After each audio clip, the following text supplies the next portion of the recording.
अस्सलाम वालेकुम, this is ODA foxtrot from defence outpost. तो रिसेंटली केपीके वज़ीरिस्तान से एक काफ़ी ज़्यादा डिस्टर्बिंग फुटेज निकल के आई, जहाँ पर पाकिस्तान आर्मी के एक कॉन्वॉय के ऊपर टेररिस्ट की तरफ से अटैक किया गया। एंड यहाँ पर जो लीड व्हीकल थी, जो कि mine resistant and ambush protected vehicle थी, या फिर शॉर्ट में इसे एमरैप भी कह सकते हैं। बफलो सीरीज़ की यहाँ पर ये एमरैप थी, जो कि उस कॉन्वॉय में ट्रैवल कर रही थी। इसके ऊपर यहाँ पर टीटीपी फाइटर्स की तरफ से आरपीजी रॉकेट्स का इस्तेमाल करते हुए अटैक किया गया। ये आप वीडियो में भी यहाँ पर क्लियरली देख सकते हैं कि मल्टीपल शॉट से यहाँ पर उस बफलो व्हीकल को यहाँ पर डैमेज करने की कोशिश की गई। लेकिन फॉर्चुनेटली यहाँ पर बफलो जैसी जो एमरैप व्हीकल्स हैं, इनमें केज प्रोटेक्शन दी जाती है, जो कि आरपीजी रॉकेट अटैक्स के अगेंस्ट में काफी ज्यादा सक्सेसफुल होती है। बेसिकली ये लोहे का एक केज होता है जो कि व्हीकल के चारों तरफ होता है, और आरपीजी 7 के जो बेसिकली रॉकेट्स हैं, उनके राउंड्स को यहाँ पर डिफ्लेक्ट करने में उनको प्री मेच्योर डेटोनेशन के ऊपर मजबूर करता है, जिससे यहाँ पर व्हीकल के अंदर मौजूद जो सोल्जर्स हैं वो महफूज रहते हैं। एंड यही केस यहाँ पर बफलो व्हीकल में मौजूद जो हमारे सोल्जर्स हैं उनके साथ हुआ, बिकॉज व्हीकल जो है वो काफी ज्यादा प्रोटेक्टेड है। तो यहाँ पर अंदर बैठे हुए सोल्जर्स जो हैं वो उनको किसी भी किस्म का डैमेज या फिर उनको कैजुअलिटीज इन्फ्लिक्ट नहीं हुई। अब यहाँ पर कोई लॉस नहीं हुआ, डैमेज इन्फ्लिक्ट नहीं हुआ, तो हम इस टॉपिक के ऊपर क्यों बात करें? बेसिकली इस टॉपिक के ऊपर बात करना इस वजह से ज्यादा जरूरी है बिकॉज ये सारी जो वीडियो है ये आपको केपीके और वजीरिस्तान की सिचुएशन को हाईलाइट करती है कि वहां पर जो इंसर्जेंसी और टेररिज्म की सिचुएशन है वो कितनी ज्यादा सीरियस हो चुकी है कि हमारी आर्मी जब भी मूव करती है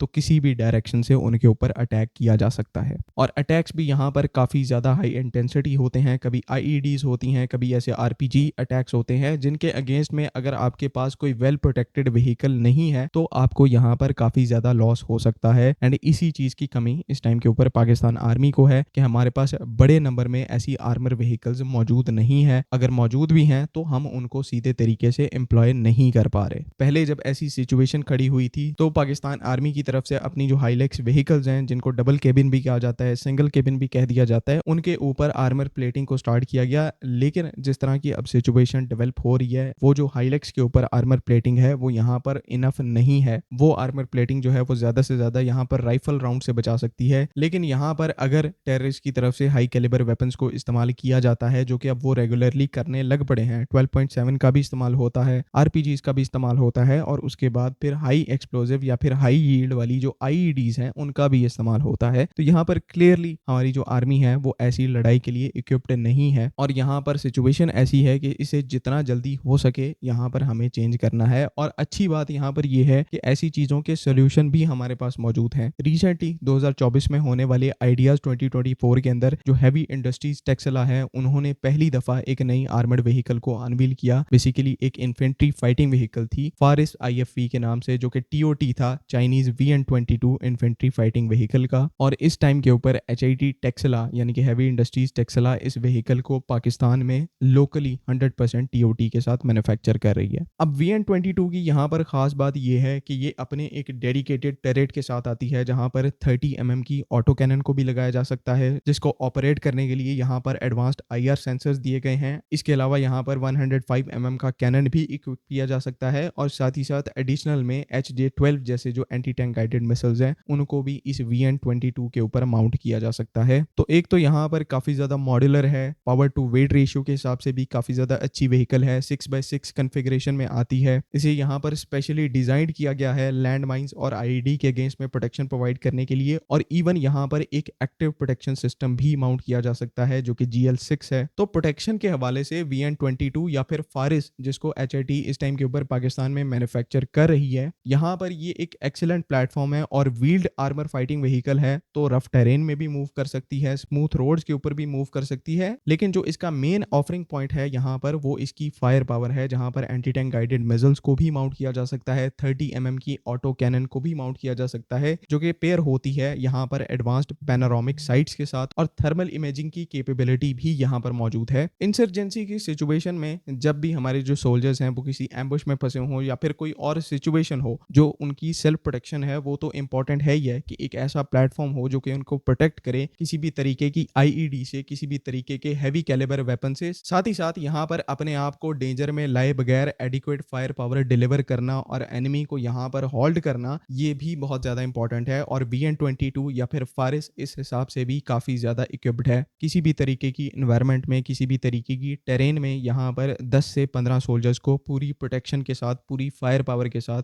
ये ऐसे टेंस एरियाज के अंदर मूव कर सकती है। तो जहाँ पर हम अपनी लेस प्रोटेक्टेड व्हीकल्स के ऊपर डिपेंड कर रहे हैं और लार्जली हमारी जो आर्मी की मूवमेंट है वो इन व्हीकल्स से होती है, तो क्यों ना उस जगह पर ऐसे जो फारिस जैसी व्हीकल्स हैं जो कि एडिक्वेट फायर पावर के साथ आती हैं और इनको सबसे इंपॉर्टेंट बात हम लोकली असेंबल और मैन्युफैक्चर कर रहे हैं, तो इन जैसे सिस्टम्स को यहाँ पर बड़े नंबर में डिप्लॉय करने की यहाँ पर इमरजेंसी बेसिस के ऊपर ज़रूरत है। रिसेंटली वजीरिस्तान में ये जो वाक़या हुआ इसमें कोई जानी नुकसान तो नहीं हुआ, लेकिन आगे ऐसी सिचुएशन बन सकती है। जो अमेरिकन एमरैप जैसे प्लेटफॉर्म्स हैं वो एक तो हमारे पास लिमिटेड नंबर में है, प्रॉपर OEM सपोर्ट यहाँ पर अवेलेबल नहीं है, उनको रिपेयर करना और उनको सर्विस में शामिल करना ये चीज़ काफ़ी ज़्यादा कॉस्टली है और कॉस्ट इफेक्टिवनेस का यहाँ पर कहीं नामो निशान नहीं है। तो हमें स्विच करना पड़ेगा लोकल ऑप्शंस की तरफ और फॉर्चुनेटली यहाँ पर HIT ने VN-22 जैसी या फिर फारिस जैसी व्हीकल्स का जो TOT है वो ऑलरेडी चाइना से अक्वायर करके अब ये व्हीकल्स जो हैं वो पाकिस्तान के अंदर मैन्युफैक्चर हो रही हैं। तो ये एक golden opportunity again Pakistan army के लिए बन रही है, जो कि टाइमली इस प्रोजेक्ट को एग्जीक्यूट करना और बड़े नंबर में अपनी सर्विसेज में शामिल करना ये अब नागुज़ीर हो चुका है और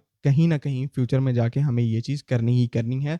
तो क्यों ना यहाँ पर इसको जल्दी किया जा सके ताकि हमारे जो सोल्जर्स हैं जो कि फील्ड में फ़ाइट ले रहे हैं उनके पास एक वैलिड फाइटिंग चांस हो। आई होप कि तमाम चीज़ें यहाँ पर क्लियर हैं। इस वीडियो को जितना हो सकता है उतना शेयर करें एंड कोई क्वेश्चन हो तो काइंडली कमेंट्स में ज़रूर पूछें। अगली वीडियो तक के लिए अल्लाह हाफ़िज़। पाकिस्तान ज़िंदाबाद।